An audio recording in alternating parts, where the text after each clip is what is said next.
tenemos que focalizarnos en las distintas concepciones que existen sobre la evolución. Voy a presentarles las dos grandes clásicas y la de Popper y Eccles. Digamos, para fines hay muchas otras más, una gran variabilidad, pero podemos decir nosotros que son, por decir así, las tres puntas claves. Después vamos a ver también la nuestra, los matices y de qué otros autores nosotros también tomamos. La teoría de Jean-Baptiste Lamarck, que es un francés, desarrolló la teoría de la evolución mucho antes que Darwin. Y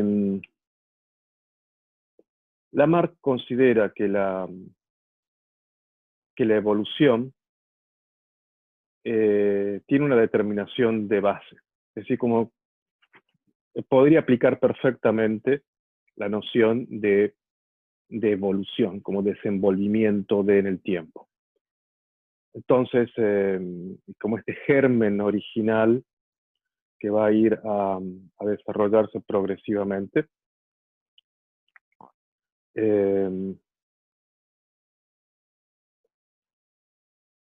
y a la medida en que se va desplegando, empieza a debilitarse la determinación física-química. Y con la aparición de la conciencia animal, aparece una disminución de la causalidad, de la determinación bioquímica en la biología, y aparece un nuevo factor que es el del comportamiento, el de la necesidad, que se establece a partir de la conciencia animal.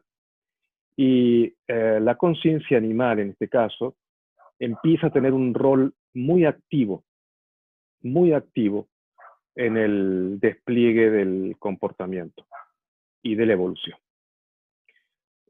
Justamente el principio fundamental de Lamarck, que nosotros también adherimos, y de hecho Eric Kandel lo ha confirmado con sus investigaciones, que la función hace al órgano.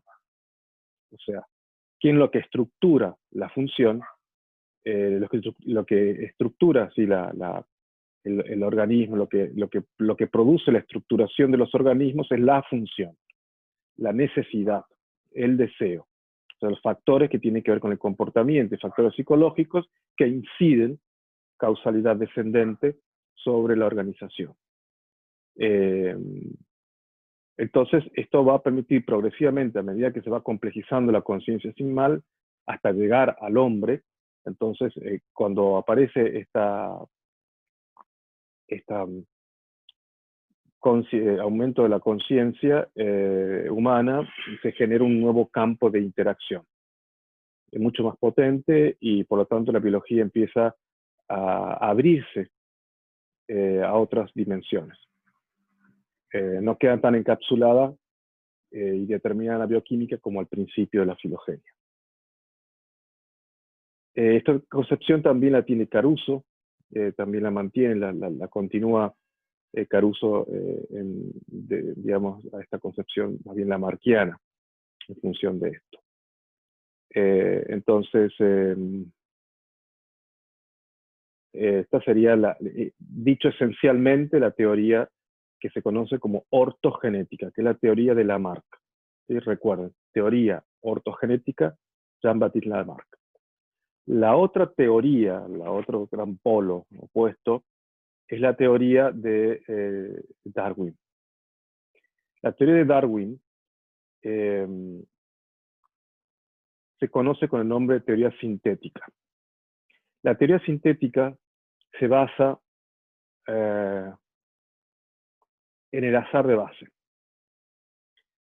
El azar es, en definitiva, lo que va a determinar las micromutaciones y las macromutaciones.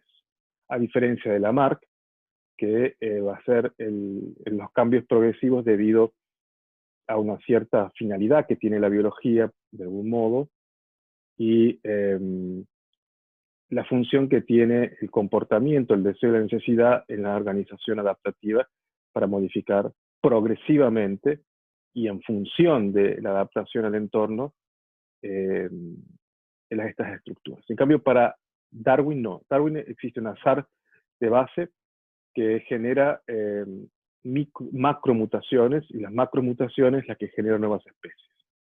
Es decir, un cambio producido al azar, en los organismos, en ese momento no se usaba la palabra genética, pero podemos decir un cambio genético al azar, podemos decir ahora, no lo diría Darwin, produce una mutación o una macromutación que determinan cambios. Si estos cambios son adaptativos,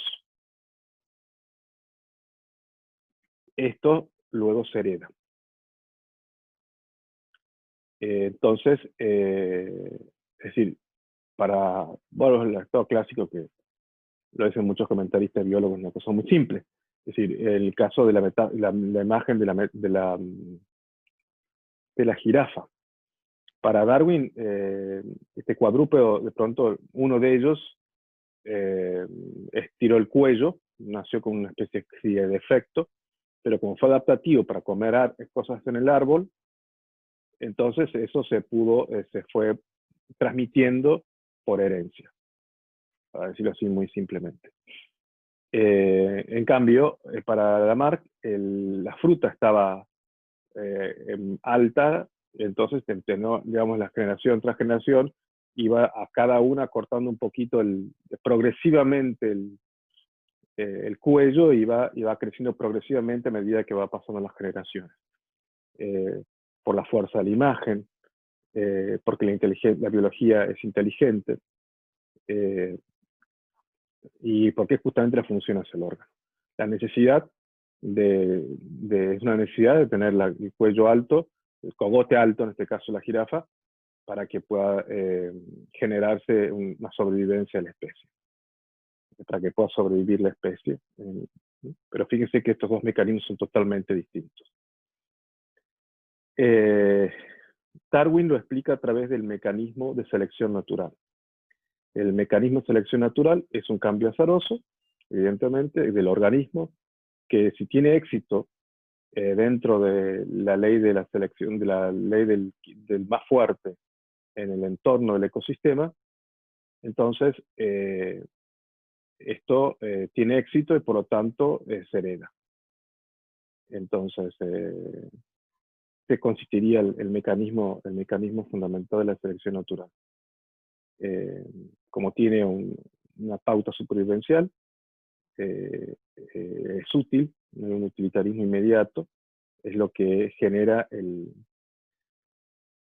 estos cambios en la biología. Darwin después, digamos, aclara y se retracta que la selección natural sea el fenómeno para explicar toda la evolución. Pero en un momento lo dijo. Pero luego especificó y se retractó. No toda la transformación de las especies se puede explicar por la selección natural, sino por una parte. Vamos a ver nosotros unos videos en el cual vamos a detenernos en esta cuestión de los neodarwinistas, ¿sí?, en relación al tema este. Bien. Bueno, en este caso tendríamos que ver el video de Carl Sagan y luego proseguir. Pero antes de esto, voy a hacer una pequeña mención de lo que considera Popper y Eccles sobre qué es la evolución. Para ellos, hay saltos emergentes. Para ellos hay dos saltos: la aparición de la vida y la autoconciencia, los dos grandes saltos. Hay otros saltos más también, pero los grandes saltos estructuralmente tienen que ver con una transformación cualitativa. Para ellos hay una cuestión de impredictibilidad. que no algo que no puede ser previsible. Estos saltos emergentes son creadores y son imposibles de ser predecidos. O sea, los saltos son aquellos cambios que no se pueden explicar por, eh,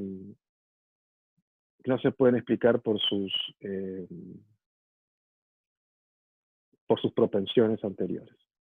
Son realmente algo que es totalmente no predictible. No predictible. Bien, entonces, nosotros también agregamos, además, después vamos a ver otros dos saltos más, pero los dos saltos de ellos son esto: aparición de la vida y aparición de la autoconciencia, o los Homo sapiens sapiens. Esto lo va, digamos, podemos decir nosotros que están organizados estos dos saltos para ellos en microsaltos, en 6 microsaltos. El primero de ellos, bueno, sabemos nosotros que en la evolución inorgánica, y esto lo dice Popper y Eccles también, a partir del hidrógeno y del helio, sí se van a transfigurar las distintas etapas de la evolución inorgánica. La aparición de la Tierra, etcétera, etcétera, etcétera, de las galaxias, etcétera, etcétera. La aparición del Big Bang, que parece ser que ya es un hecho por las últimas investigaciones de la dilatación del universo que se encontraron. Antes tenía dudas, que era la teoría de la cuerda, otras teorías y demás. Hoy parece ser que evidentemente, por lo menos, la de nuestro universo conocido es a partir del Big Bang. Entonces, el primer punto es la emergencia de los elementos líquidos, los elementos pesados y los cristales. Este sería el primer nivel. El segundo sería la emergencia de la vida. Aquí está el gran salto. Y estos dos que le acabo de nombrar son partes del mundo 1, de Popper y Eccles. Luego tenemos en tercer el elemento que es la emergencia de la sensibilidad. La emergencia de la sensibilidad también es un cambio cualitativo, digamos, mínimo, pero más mínimo. Es un cambio cualitativo, pero no tiene la envergadura que tiene la aparición de la vida. Cuarto, la emergencia del lenguaje, de la conciencia del yo y de la muerte. Aquí, entre el tercero y el cuarto, aparece, digamos, la aparición de la autoconciencia. Entonces, el mundo 2, para Popper y Eccles, es el punto 3 y el punto 4. Luego tenemos nosotros, en realidad estrictamente hablando, a ver, el punto 4 lo compartimos con los animales. El salto está después del punto 4, me corrijo. ¿Sí? Entonces, yo se los voy a repetir, se los voy a poner ahora cuando edite el video, en las titulaciones, subtitulaciones y demás. El punto 5, tenemos la emergencia del lenguaje humano y las teorías del yo y el ello.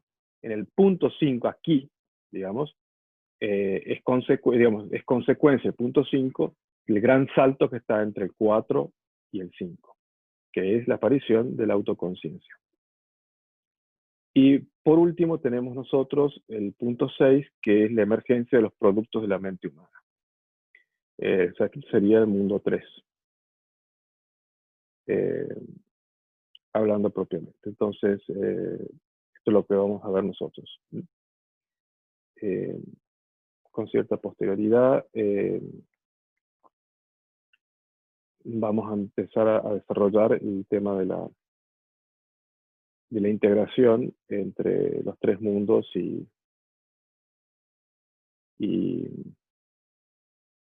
la integración del self para el unilateralismo interaccionista. Por eso nosotros consideramos que hay 4 saltos, repito. La aparición de la vida, la coagulación de la sangre, que lo tomamos de Michael Behe, y por último vamos a ver el tema de la aparición de la autoconciencia. Esto sería en cuanto a la especie en general y a la vivencia de, digamos, que es el gran pivote, que también es una condición de la humanidad, que es la muerte. 4 saltos para nosotros, para el unilateralismo, y 2 saltos para Popper y Eccles. Vamos a ver nosotros ahora un concepto que viene de la fenomenología que nos va a permitir enmarcar psicoantropológicamente el tema, el problema de la transmigración de la vida en el tiempo, o conocido también, mal conocido como evolución, popularmente es conocido como evolución. Entonces, lo que quisiera recalcarles es, a través del Prezi,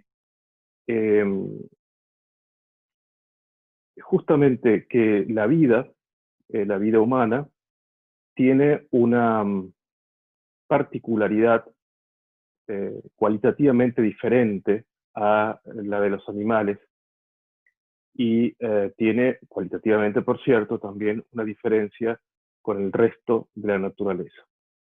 Si bien todo esto está surcado por los campos morfogenéticos o, como lo diría Igor Caruso, por la interioridad, una cierta interioridad que tiene todos los entes, este espacio transmaterial o este espacio o el sector transmaterial, esto es lo que caracteriza a todos en común. Pero aquí tenemos nosotros que en el mundo animal, lo común que tenemos nosotros con el hombre y los animales, es una cierta subjetividad. La intencionalidad que se da en el mundo animal inaugura una cierta cualidad subjetiva que lo estudia la psicología. Caruso, con los fenomenólogos también, le gusta hablar o le denomina a esto la vida para sí, donde se instala la intencionalidad. Esta vida para sí es el ámbito de la psicología. A diferencia de la biología que estudia la objetividad del bios, la objetividad de la vida. Estudia, entonces diría Caruso con los fenomenólogos, la vida en sí, ¿sí? La vida viva. Esto es lo que se diferencia en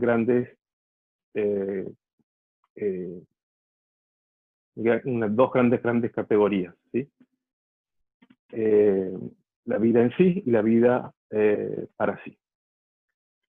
Lo inorgánico, sin embargo, sabemos nosotros que tiene hay una información inteligente que la cruza por todos lados. En el ámbito subatómico, como dijimos nosotros, la conexión, como Einstein había visto, el efecto Copenhagen lo manifiesta, hay una conexión que no es material dentro de las partículas materiales, sino que la interconexión es de información y tiene una finalidad, una teleología que va hacia algo.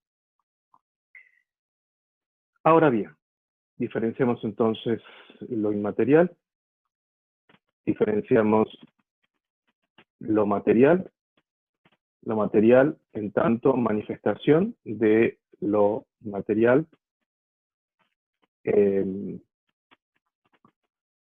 esto en tanto como lo vemos nosotros en Caruso, y organizando a la materia. Esto sería en común tanto Sheldrake como Caruso.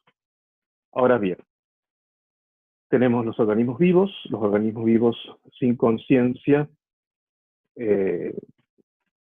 los organismos vivos sin conciencia, los organismos vivos con conciencia. Los organismos vivos con conciencia están dentro del mundo animal. Y dentro de ellos nosotros tenemos a su vez el mundo de los organismos inferiores y vamos a hacer otra categoría de los mamíferos. ¿No? Los mamíferos compartimos esta cuestión que tiene una conciencia mucho más compleja y dentro de estos mamíferos estamos nosotros, los seres humanos, que tenemos una conciencia agencial, conciencia de nosotros mismos. Esto es lo que es el self. ¿Sí? Los otros son organismos vivos con psiquismo. Nosotros somos self. La diferenciación es sustancial para evitar confusiones. Vamos a ver nosotros ahora el Prezi y vamos a tratar algunos temas claves a partir de esto. esperan, vamos a buscarlo aquí. Vamos a ir a la presentación. Bien, como van a ver ustedes, están viendo en el título, tiene la unidad del proceso de transformación de la vida desde el unilateralismo interaccionista. Repito, nosotros no podemos hacer un Frankenstein, caer en un eclecticismo barato. Eso es lo peor que puede pasar a un académico o cualquier tipo de enfoque. El ámbito del abordaje psicológico serio implica explicitar una psicoantropología. Y esta psicoantropología, vuelvo a repetir, no puede pasar por alto el problema del proceso de transformación de la vida. Y lo primero que tenemos que decir nosotros, o lo primero que decimos, es que hay una unidad. Bien. Como pueden ver ustedes acá en la presentación, está dividida en dos colores claros, que es una clase, el azul oscuro acá que tienen ustedes, que es una línea de tiempo, y después acá una especie de rosetón arriba, que tenemos nosotros los temas claves que tenemos que abordar y tener en cuenta. Desde Caruso, y nosotros también, por cierto, en este caso adherimos a él, tenemos tres consideraciones fundamentales epistemológicas con las que él desarrolla e inicia el problema. Tenemos nosotros los aspectos estudiados por la física y la química, que son los dos primeros. Luego tenemos estudiados por la biología, que son estos cuatro últimos. Y por último tenemos los estudiados por la psicología, que son estos dos últimos globitos. Vamos a ir entonces, por un lado, a desarrollar esto. Y luego vamos a desarrollar algo que es clave. El estudio filosófico de la vida y estudio psicológico existencial del ser vivo. Esto nosotros no podemos dejarlo pasar por alto, ¿sí? Si no caemos como esta cuestión del resumen de Leroux, vamos, ¿no? La cuestión misma. Y esto es, bueno, el resumen de Leroux es un resumen espantosamente preparado para cuando se rendía en la secundaria hace 30 o 40 años atrás y se existía eso. Es decir, un resumen que de resumen de resumen. Es decir, no se entiende nada y se repite todo. Eso es lo que tenemos que evitar nosotros. Bien, entonces, vamos a ir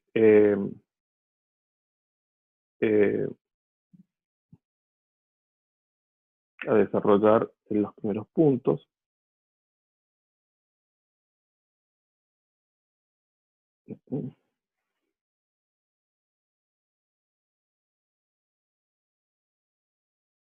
A ver, para seguir siguiendo el precio acá. Bueno, fíjense ustedes acá. Nosotros tenemos el Big Bang, o sea, el origen del universo. Ha habido muchísimas teorías en relación al tema este. Nosotros tomamos la teoría tradicional. De hecho, la física actualmente tiende a confirmar que ha sido el Big Bang y no otras teorías.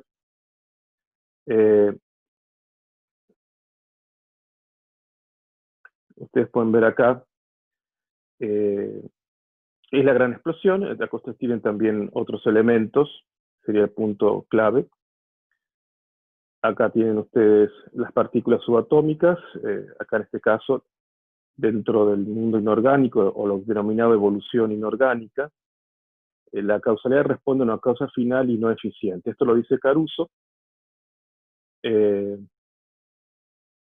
También nosotros adherimos a esto. Dice Caruso que ya hay un segundo nivel dentro del inorgánico, donde están los átomos y moléculas. Se observa aquí la causalidad. Aquí la causalidad es una causalidad energética. ¿Sí? En cambio, en la otra no. ¿Sí? En esta no. Entonces, El Big Bang, vamos a decir nosotros, entonces el punto inicial en que se formó la materia, el espacio y el tiempo. En el segundo cuadrito, nosotros acá tenemos el origen de la Tierra. A ver si...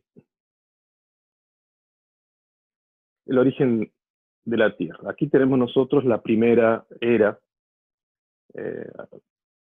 Se dice que empezó la Tierra hace 13.700 millones de años. Y aquí fue una constitución paulatina. En esto es el comienzo del Azoico, ¿sí? Es decir, el periodo sin vida. La partícula significa neutra, zoico es animal, sin vida. Aquí no nos vamos a detener nosotros, porque no nos pertenece, pero para que ustedes tengan el concepto, que es importante tenerlo, ¿sí? Luego aquí tenemos nosotros, fíjense acá, la aparición de la vida. Aquí, para Luti, está el primer gran salto emergente. Caruso no habla de saltos emergentes, en ese momento no se conocía esta particularidad. Fíjense que Caruso está en los años 50 y pico, 54, 55, el libro se publica más o menos en esa época. Estaban los grandes avances de la física ya determinados por Einstein, pero no estaba, digamos, el otro concepto que es el de causalidad emergente. Y yo se lo voy a explicar en otro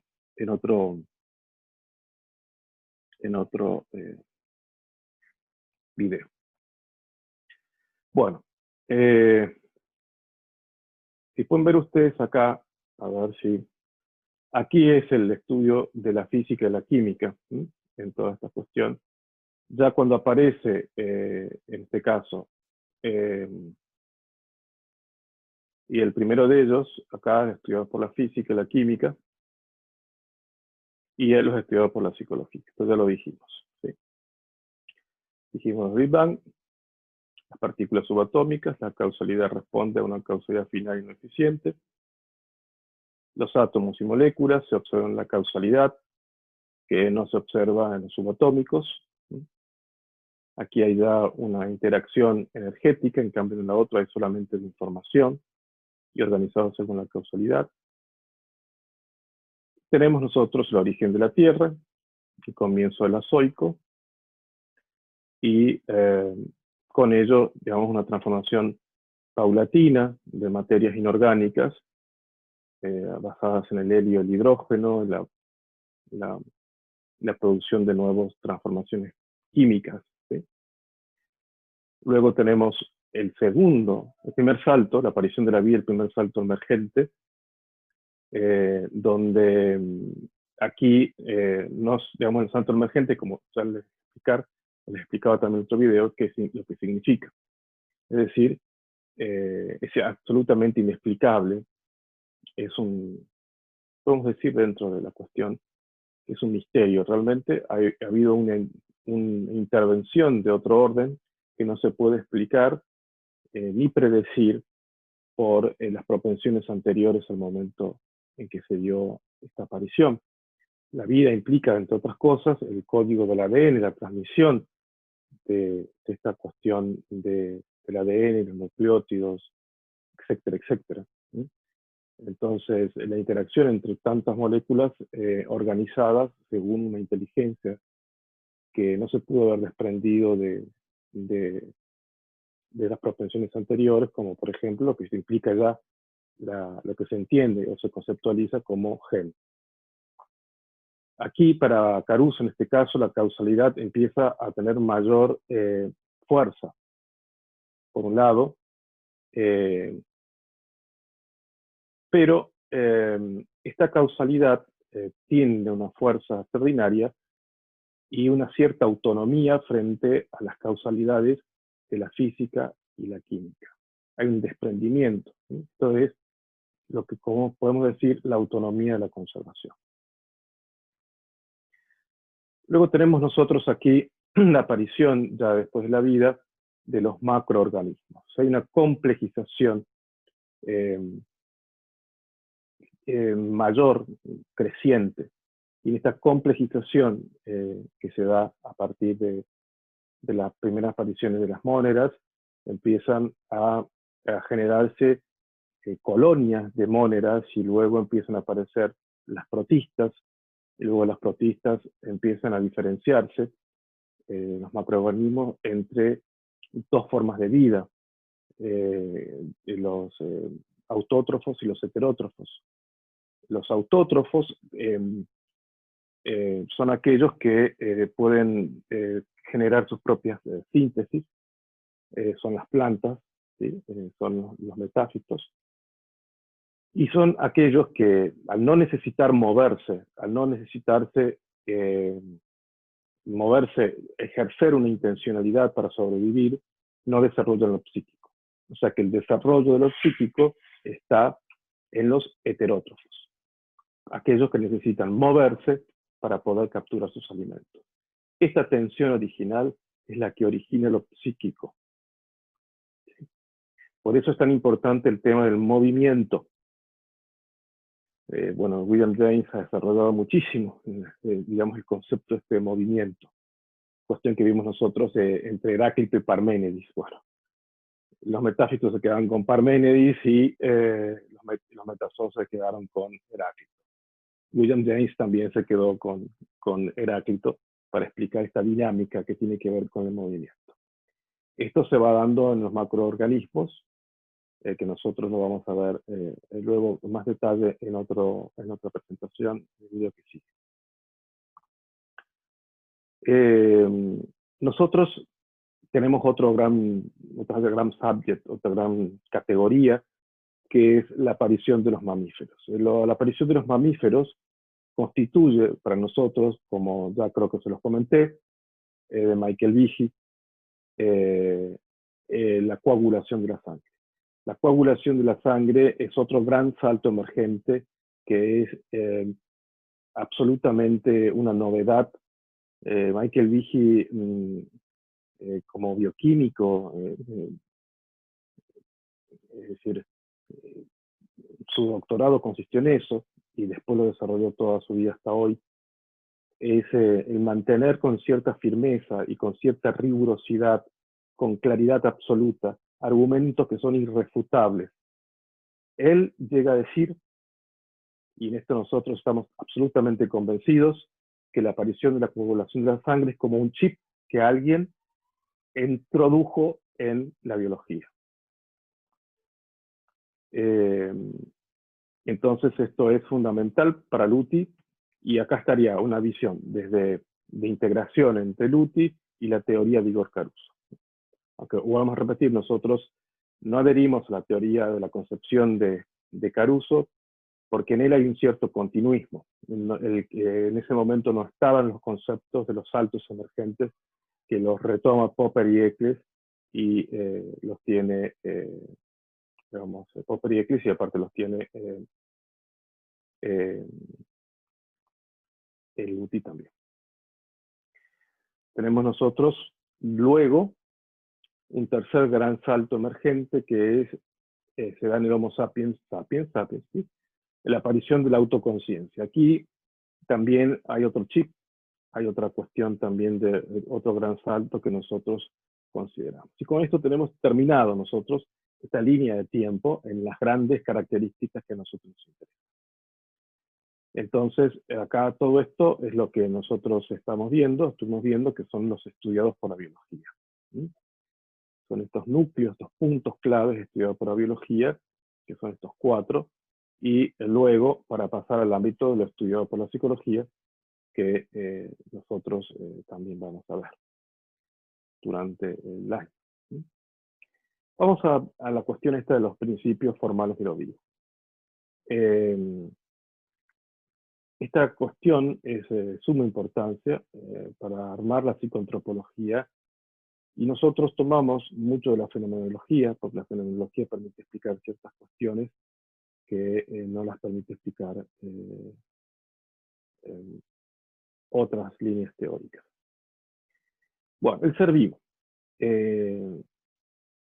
Esto nosotros lo tomamos de Biopsique y Persona, de Igor Caruso, y este es el centro clave de esta cuestión. La naturaleza del ser vivo nos permite a nosotros entender cómo se transforma la vida en una unidad profunda, en una unidad inteligente y teleológica, con una cierta finalidad.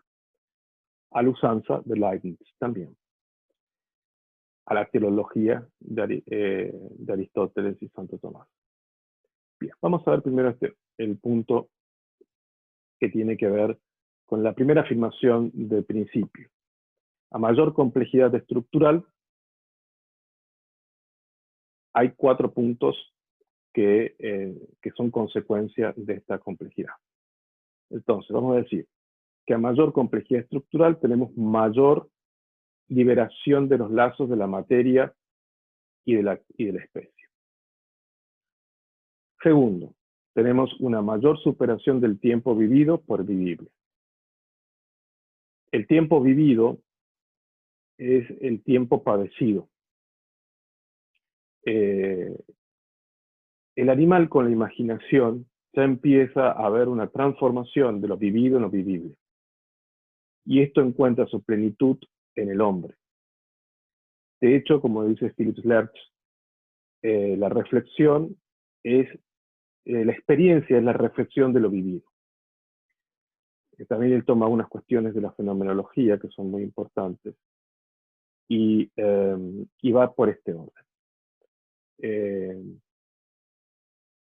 El vegetar tiene que ver lo vivido, es decir, lo padecido, la vida como lo padecido, a una postura activa, donde nosotros somos arquitectos de nuestro propio destino. Este es el objetivo de la complejidad estructural de la vida. La tercera consecuencia de esta complejidad estructural es que aumenta la apertura a niveles de relación, bajando el aislamiento. Y esto es lo que caracteriza a la persona, la capacidad de interrelación, de intercomunicar, intercomunicándose en la medida en que yo puedo diferenciarme de mí mismo. Por ejemplo, en los sistemas nerviosos ganglionares, como por ejemplo los artrópodos y los moluscos, o en casos artrópodos que vamos a ver, por ejemplo las termitas, las arañas, tienen una comunicación, y sobre todo las termitas, de una intercomunicación extraordinaria, pero sin embargo es una intercomunicación de la especie, es una comunicación específica, no individual. No existe la individualidad. Por eso ahí no se puede adquirir la psicología, no se puede aplicar el comportamiento. Yo no puedo distinguir, por ejemplo, una termita de otra, una hormiga de otra. Hay una gran intercomunicación extraordinaria, pero es intercomunicación de información, ni siquiera es de energía, o en algunas dimensiones también pueden ser energéticas, pero no hay diferenciación entre yoes. Entonces, la apertura de esto tiene que ver con niveles de interrelación cada vez más complejos. La cuarta consecuencia de la complejidad estructural es que la materia se va relativizando en la medida en que se va asimilando en el interior del sujeto. Y esto es la expresión de la subjetividad humana. Interiorizar para nosotros los seres humanos no implica racionalizar. Hay cuestiones en las cuales nosotros podemos incorporarlas en la imaginación, en la contemplación, en el silencio, y que nuestra subjetividad responde con la resonancia interior. Una persona que es feliz tiene una vinculación con las imágenes propias que pueden sostener la imaginación, esta memoria a corto plazo, y las puede mantener en una totalidad que no puede ser fragmentada, o puede ser fragmentada y hacerse experiencia racional, pero no es bueno que todo se racionalice, todo pase por el lenguaje, todo se tenga que tramitar lógicamente o con una explicación supuesta explicación racional, como hacen muchas de las malas prácticas de las psicoterapias racionalistas, en la que se basan en el lenguaje y aniquilan este ojo interior que nosotros hablábamos, que está basado biológicamente en las configuraciones y funciones del hemisferio derecho. ¿Sí? Entonces, para Caruso, entonces, el tema de la complejidad pone en dos puntos opuestos: la personalización, ¿sí?, versus estar poseso por el teatro del mundo. Una persona, por ejemplo, que consume drogas, exceso de alcohol, que requiere, bueno, digamos, el tema de la marihuana, por ejemplo, cuando, bueno, evidentemente lo que se busca es justamente escapar de este proceso de personalización y caer en ser esclavos de este teatro del mundo. Entonces, estar posesos por el mundo. Entonces, aquí nosotros tenemos entonces dos polos que se abren, estos dos polos, en el tema de la complejidad. Cuanto mayor es la complejidad estructural, nosotros vamos generando dos polos: el polo de la personalización versus estar posesos por el mundo. Esto dicho, traducido, desde el teatro, donde hay actores y hay un guión y hay un sentido, versus caer en la escena. Entonces, caer bajo la escena es la que, de algún modo u otro, arroja al sinsentido. Después tenemos aquí algo que desarrolla muy bien Caruso: la finalidad biológica. ¿Sí? Cada función, esto también está muy bien cuando veamos nosotros a Joseph Nutten.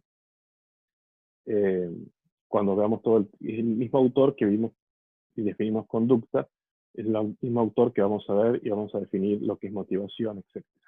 Bueno, este autor tiene la misma concepción, en donde afirma que cada función del organismo está al servicio de otra función. Hay una orientación teleológica. Y se orienta a una finalidad absoluta y necesaria.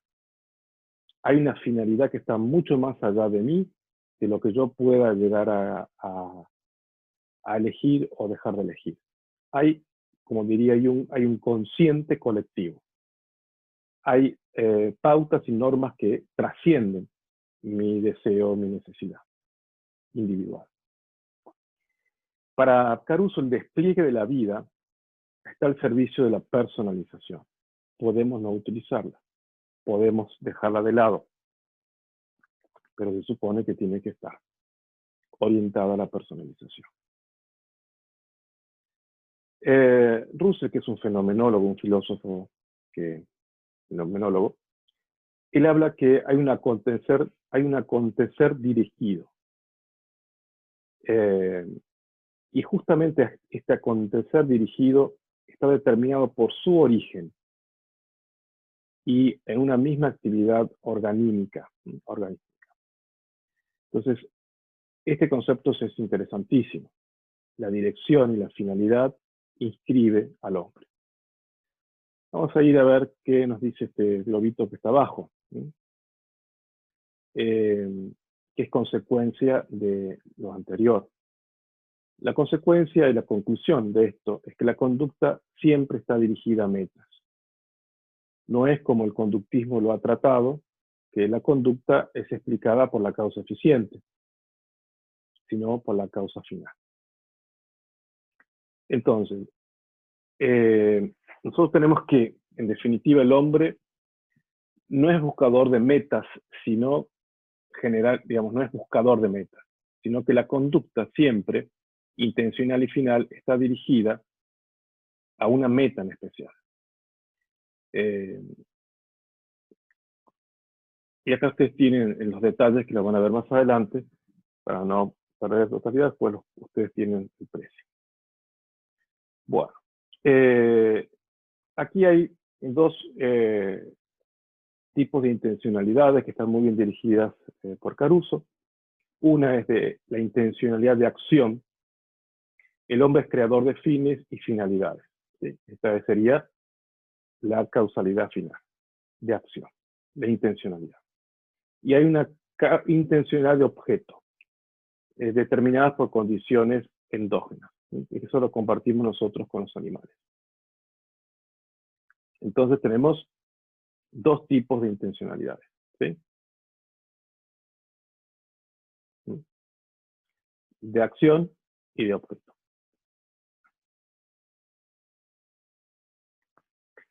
Figura y conducta. Aquí hoy otro tema también que se desprende del abordaje fenomenológico que tiene Caruso, que nos presenta Caruso.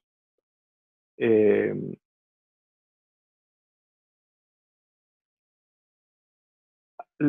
concepto de figura y conducta es una diferenciación inteligente, ¿no? Que nos permite a nosotros ver con cierta profundidad esto de aquello que es el tema del comportamiento. Entonces, estamos viendo ahora al comportamiento desde una profundidad fenomenológica. Entonces, estas formas tienen ciertos procesos, ¿no? Estos procesos están orientados hacia un fin, por eso les llama procesos teleológicos, como ustedes tienen en la presentación. ¿Sí? Ahora vamos a ir desplegando esto y vamos a volver nuevamente. El sello de la figura en biología. Si ustedes ven el PRESI, la presentación, él considera que la figura, toda la biología, en realidad, nos está mostrando el hecho, que hay una tendencia en los seres vivos que son una tendencia a la centralización, una tendencia a la buena forma. Fíjense acá el punto 1, dice él, las figuras asimétricas son muy raras. 2, hay una tendencia a la buena forma. 3, los procesos de simbolización de los sueños y la figura expresiva siempre. ¿Qué quiere decir? Fíjense ustedes que las imágenes simbólicas de los símbolos están dirigidas y orientadas por formas determinadas. Hay una estética determinada en las cuales la simbolización se sostiene, que son imágenes concretas. En el cuarto punto, él dice que la figura extrema, las figuras externas de las plantas, de todos los animales, tienen no son casualidades, sino que tienen una relación entre determinados tipos de figura y determinados tipos de comportamientos. Darwin decía que nosotros solamente con ver la figura de un animal podemos entender el comportamiento y la finalidad que tiene. Nosotros vemos una figura de una hiena, la de un tiburón y la vemos de un oso panda y podemos suponer qué tipo de movimiento tiene, si son agresivos o si no son agresivos, si son rápidos o son lentos, etc. ¿Sí? Entonces, aquí hay una cuestión que la misma figura, y como vamos a ver nosotros en todo el despliegue de la vida, tiene una cierta inteligencia, un código, un lenguaje, que podemos armarlo en estos 4 puntos. Por eso es que justamente este es el fundamento por el cual nosotros podemos, con conocer el rostro de una persona, podemos saber ciertas estructuras temperamentales. La fisiognomia, esta es una fisiognomia. Ahora se ha desarrollado, hay un autor catalán, que después lo vamos a ver, que ha desarrollado de la Universidad de Barcelona una gran tarea científica en relación al tema del rostro, las proporciones del rostro y el tipo de neurobiología y su relación con el comportamiento. La expresión gráfica, por ejemplo, la letra. La letra expresa características temperamentales y comportamentales o sea, características de la personalidad del sujeto que son notables. Todo lo que se utiliza en arte terapia también para interpretar el tema de las emociones y trabajar con ellas también es de gran utilidad en este sentido. Es decir, hay una relación estrecha entre figura y comportamiento, dicho sintéticamente. ¿Y esto por qué? Porque está inscripto en la transformación de la vida en el tiempo. Vamos a ver nosotros más adelante, justamente cuando la figura por fin, una figura biológica se cierra, hay una interioridad, hay una adentro y hay una afuera. Y es lo que pasa, por ejemplo, en el paramecio. En el paramecio se instala una adentro y una afuera, donde los organismos anteriores no, había permeabilidad. Esta frontera que se marca, por eso es muy importante las fronteras. Y socialmente, culturalmente, se necesitaban las fronteras, a pesar de las consecuencias a veces negativas, pero es sustancial. Como las fronteras que nosotros vamos desarrollando en el comportamiento cuando va apareciendo el yo. El mamífero arma sus primeras fronteras, el adentro y el aquí, el adentro del simbólico, a través del orín y el olfato. Marca su territorio. El animal que no marca su territorio no puede reproducirse. La vida queda estancada. Estos son principios fundamentales. Así, por ejemplo, el romper los principios de la vida, que tienen que ver con el principio, en este caso, de la propiedad privada, de la subjetividad, del adentro, de mi territorio, de mi territorialidad. Si yo no marco la territorialidad, yo no puedo constituirme en un yo sano.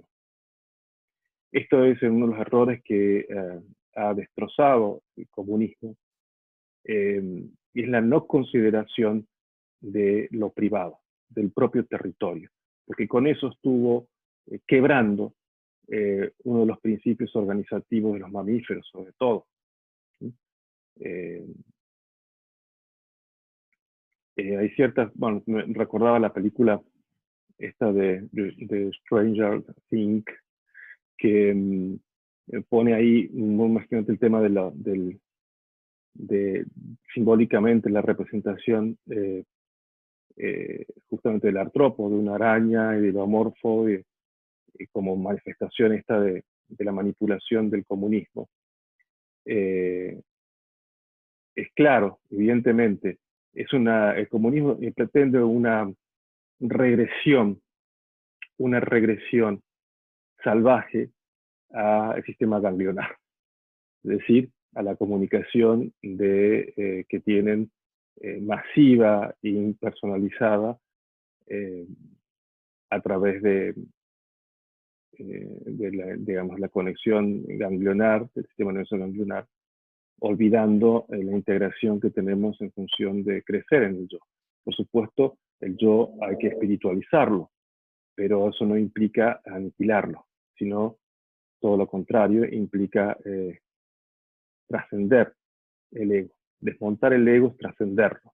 Este es el mensaje cristiano fundamentalmente, donde el yo se transforma en un sí mismo que es necesariamente relacional y me define con el otro.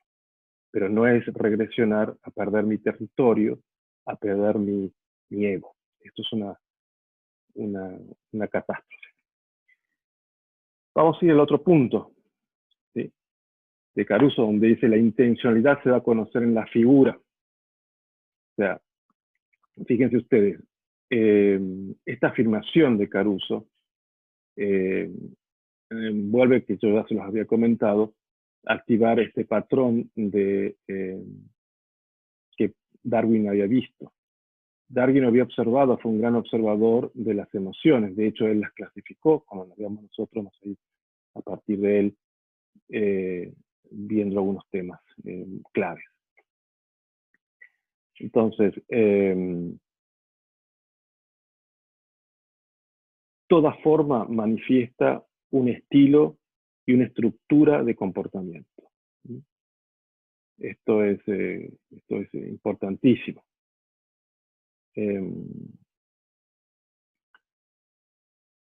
Justamente también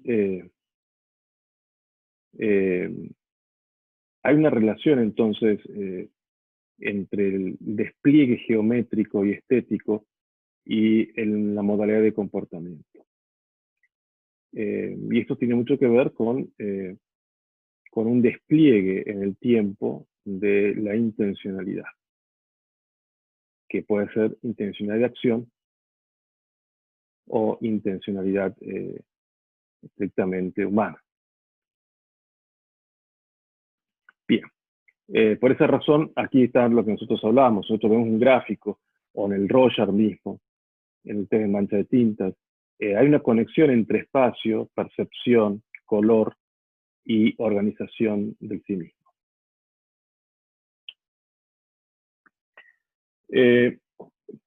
Acá hay otro tema interesante que tiene que ver el tema de los trastornos. Caruso es muy claro en esto y en esto tiene mucha razón. A medida que se da un mayor grado de complejización del ser vivo, en este caso en el hombre, es más fácil enfermar. Aparecen las psicopatologías, la psicosomatosis. Fíjense ustedes que los mamíferos que comparten con nosotros, los seres humanos, son los que arman psicomatosis, como cáncer, úlceras, etcétera, que son absolutamente psicosomáticas y participan con la afectividad del amo. Hay investigaciones hechas interesantísimas por Rupert Sheldrake y un grupo de colegas de la Universidad de Oxford, de la Universidad de Cambridge, de la Universidad de Harvard en Estados Unidos. En conjunto hicieron investigaciones donde establecieron la conexión de los campos morfogenéticos entre amos y animales. Entonces, cuanto más complejos somos, mayor capacidad de trastorno tenemos también, y por ello aparece la neurosis, la psicosis, etc. Luego tenemos el saber. Aquí volvemos al tema este también, que lo podemos homologar con Rupert Sheldrake. Caruso habla de dos tipos de saber. Saber consciente, que es el saber que nosotros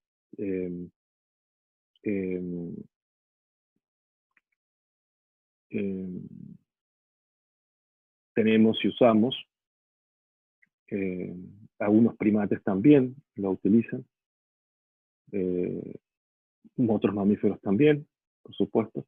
Todo lo que tiene el sistema nervioso central pueden, y corteza, por supuesto, pueden hacer un saber consciente. Y hay otro tipo de saber que es el saber externo. El saber externo es el que nosotros hablábamos que organiza, por ejemplo, las termitas para hacer una construcción, o la telaraña o de las abejas. Digamos, todas estas cuestiones que tienen que ver con una construcción colectiva donde no existe el yo, sino existe lo colectivo. Esto tenemos nosotros, por último, en el tema de saber. Bueno, aquí está la que figura de conducta. Vamos a ir al otro punto que desarrolla Caruso, que es el ser vivo. Eso lo sintetizo de este modo porque les hago una reorganización de toda la obra de él. Entonces, el ser vivo, entonces, para von Giesecke, que es un fenomenólogo también, hay dos von Giesecke, el tío y el sobrino. No recuerdo bien, creo que von Giesecke. Él va a decir que el ser vivo es una forma espacio-temporal en una escena. Así lo define von Giesecke. Que tiene mucha relación, como define también Caruso, la vida, como nosotros ya la vimos. Entonces,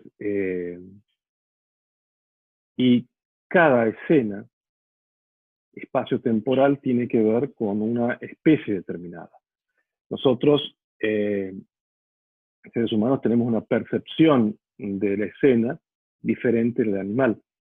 Nuestra percepción y cada especie animal tiene a su vez otro tipo de percepción de la escena. Nosotros tenemos, por ejemplo, que la percepción visual nuestra es entre 450 nanómetros a 750. Es decir, todo un espectro que por debajo o por arriba tenemos ultravioletas o infrarrojos. Hay animales que perciben infrarrojos, por ejemplo las abejas, y los ultravioletas, por ejemplo, pueden percibirlo, digamos, otras especies determinadas, como por ejemplo también la percepción que tienen las ondas de radio y de las FM, etcétera, etcétera, son otras percepciones de ese espectro, que tienen una cierta continuidad estructural, subatómica y atómica, pero que nosotros la percibimos como una unidad perceptiva, vivencial y experiencial. Pasa lo mismo con los sonidos, ¿no? Nosotros tenemos 12 ciclos por segundo a 40 ciclos por segundo. Por arriba y por abajo no los percibimos, se transforma en dolor o imperceptible.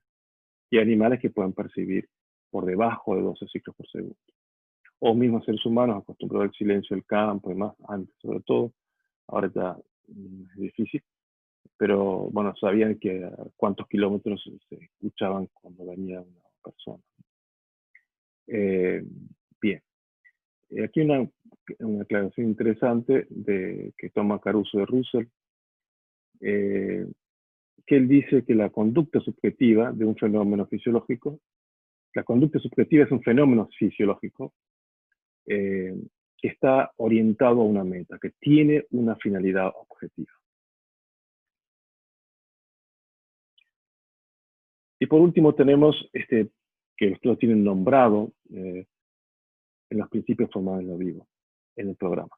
Pero para entender los principios formales de lo vivo hay que entender estas otras tres claves que están ahí en los tres globitos estos naranjas que les puse ahí. Entonces,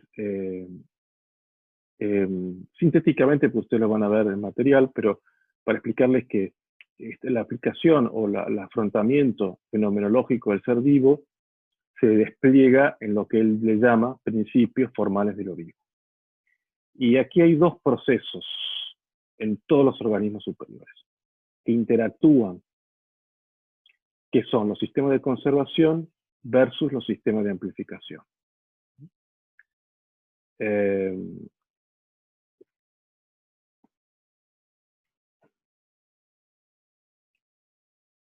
Fíjense ustedes, los sistemas de amplificación son los sistemas psíquicos. Los sistemas de conservación son los sistemas que restringen las funciones. Tienen que ver con las funciones. Dicho de otro modo, el núcleo del sistema de conservación son las funciones que vimos. Nosotros acuérdense con los mismos procesos, función y contenido. Bueno, los de amplificación tienen que ver con los contenidos. O sea que los sistemas de amplificación están formados por contenidos, los principios del sistema de conservación por las funciones. Y hay 4 principios que organizan estos dos sistemas, que les permite a estos dos sistemas interactuar. El primer principio es el de integridad. El segundo, totalidad. Tercero, incolumnidad. Y cuarto, autonomía.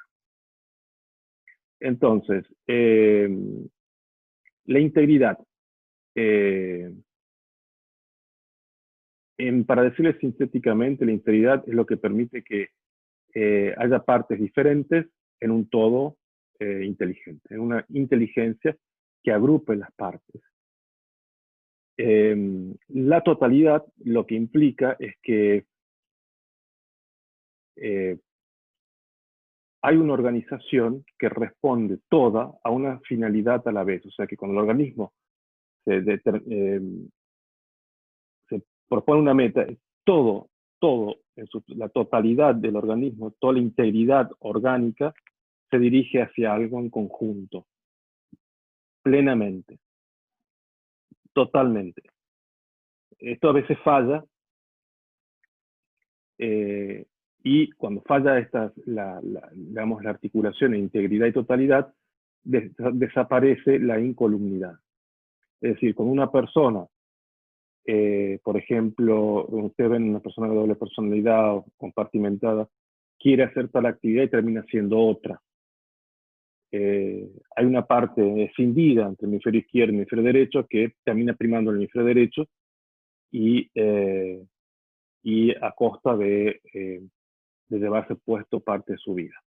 En el caso de las perversiones, de los abusos, eh, de toda esta cuestión de violencia de pareja, de sexo, donde la impulsividad toma rienda del comportamiento humano. Esto es cuando está rota la incolumnidad. Ahí da una enfermedad determinada. Por cuarto punto, el cuarto punto es la autonomía. Yo les puse acá, la autonomía está basada en la conservación del cuerpo, y aquí yo les desarrollo una síntesis de la importancia que tiene el cuerpo en la función de la autonomía. Ha habido muchos investigadores en esta materia, yo recuerdo también hay Didier Biancier, realmente es interesantísimo lo que hace este hombre, que es un psicoanalista francés, que ha desarrollado tiene un libro que se llama Yo Piel, en el cual muestra la importancia de la superficie del cuerpo.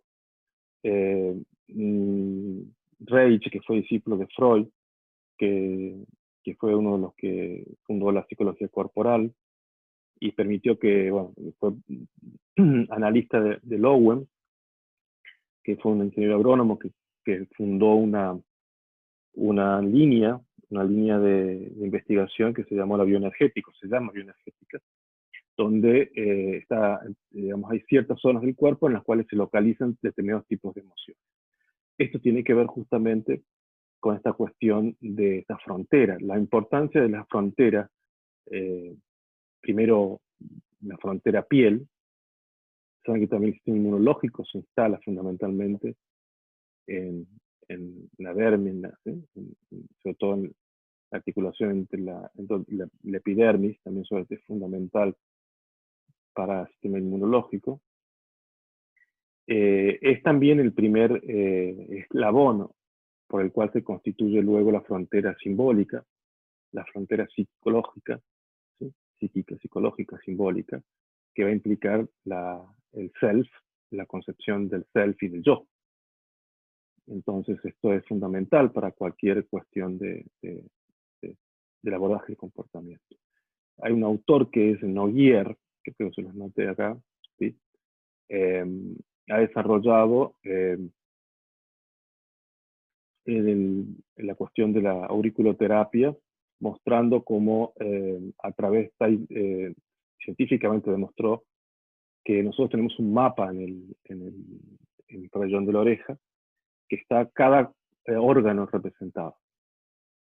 Y él ha desarrollado, además de esta puntualización, en el cual a través se puede aplicar estímulos en determinados órganos, en los cuales se restablece la función sin necesidad de alguna medicación, simplemente con estimulación, con éxitos extraordinarios. Y esto posibilita también, incluso cuando uno ve cuando la persona ha hecho un tipo de acupuntura o aplicaciones de auriculoterapia por estimulación eléctrica, el cuerpo, la postura se reorganiza de una manera extraordinaria.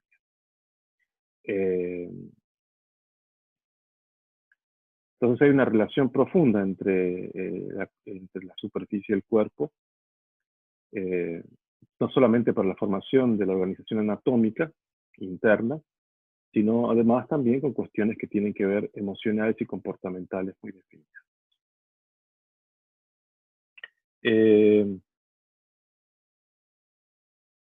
Entonces, tenemos nosotros también que la autonomía es fundamental para la conservación de la homeostasis. La homeostasis es un concepto, un principio biológico que explica, digamos, con una inteligencia autónoma, estableciéndose la atención necesaria para la actividad normal y el mejor desempeño de las funciones del organismo en relación al tema del medio.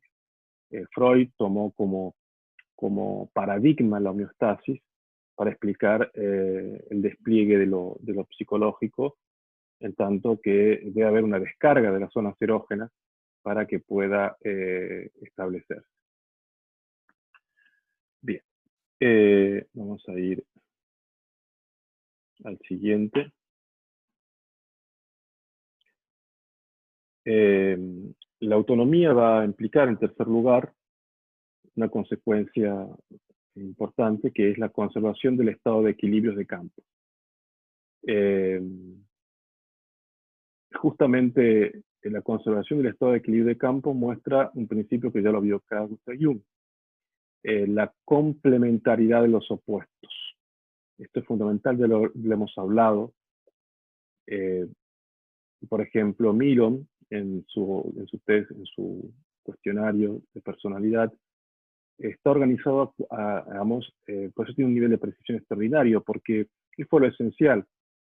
Los rasgos no son estables, sino que varían entre una polaridad, y esta polaridad constituye una unidad diferencial, que nosotros todas las tenemos que usar y tenemos una propensión a un rasgo, a un polo que a otro.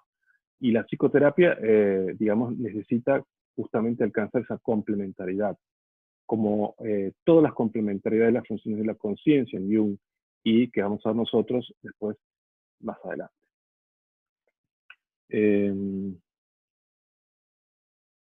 Bien, entonces nosotros tenemos,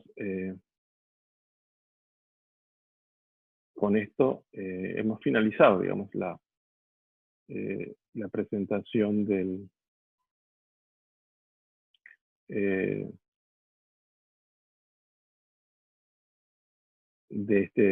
esta presentación. Luego nos queda a nosotros, en el otro video vamos a desarrollar el despliegue de la evolución en sentido concreto. Ahora hicimos una presentación psicoantropológica, vamos a decir nosotros, de la evolución. Ya terminado esto, vamos a ir al desarrollo fáctico, digamos, orientado, por cierto, con la visión antropológica nuestra, pero llegándonos a cuestiones fácticas concretas del proceso de evolución.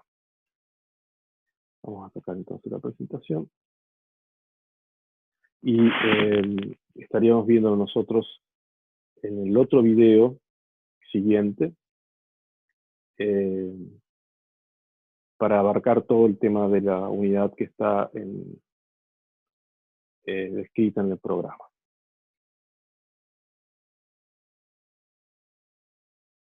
La aparición de la vida.